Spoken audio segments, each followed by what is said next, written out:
Hello friends, मेरा नाम doctor अंकित पोद्दार, मैं एक लैप्रोस्कोपिक सर्जन हूँ मुंबई से।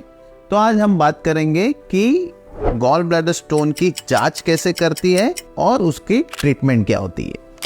तो जिस तरीके से हमारे पहले वीडियो में बताया कि अगर आपको गॉल ब्लैडर स्टोन के अगर कॉम्प्लिकेशंस है या उसके कुछ सिम्टम्स आने लग गए, यानी पेन या फिर वोमिटिंग या फिर ब्लोटिंग हो रहा है, रात में सबसे ज़्यादा हेवी मील्स खाने के बाद अगर आपको तकलीफ आ रही है, तो आप अगर कोई सर्जन से मिलते हैं तो हम सबसे पहले एक सोनोग्राफी, जो एक बेसिक टेस्ट होता है पेट की सोनोग्राफी करके, उसमें हम जान सकते हैं कि आपको गॉल ब्लैडर में स्टोन है या नहीं, उसकी साइज़ क्या है और वो जो स्टोन्स है वो कहीं अटका हुआ है या नहीं, ताकि ये जो अगर नली में अटका है या मेन पित्त की थैली में अटका है तो ये हम सोनोग्राफी से पता कर सकते हैं।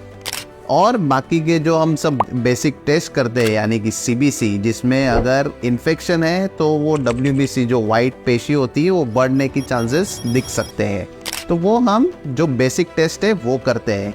तीसरा टेस्ट है कि लीवर फंक्शन टेस्ट, मतलब कि एलएफटी, जिसमें हमको पता चलता है कि आपके लीवर पैरामीटर कुछ खराब है या नहीं, वेदर आपको जॉन्डिस हुआ है या नहीं है, वो हम पता कर सकते हैं।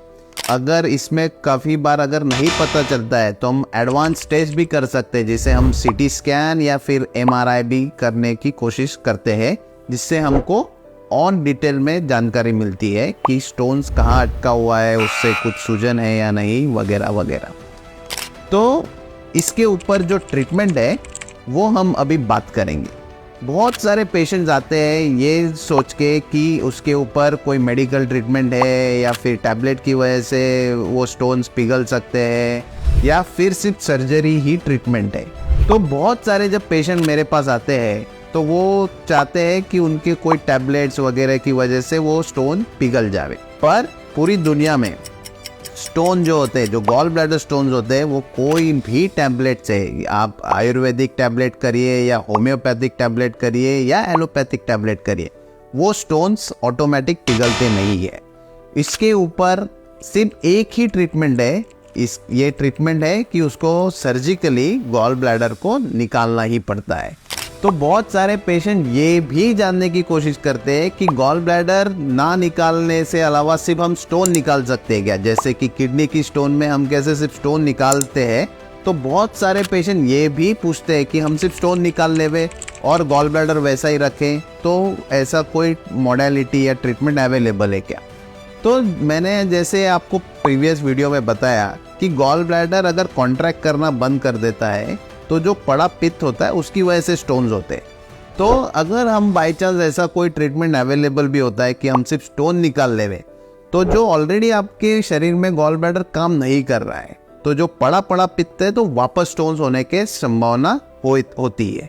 तो इसका इलाज सिर्फ और सिर्फ गॉल ब्लैडर रिमूवल, मतलब शरीर से निकाल के, वही उसकी ट्रीटमेंट है।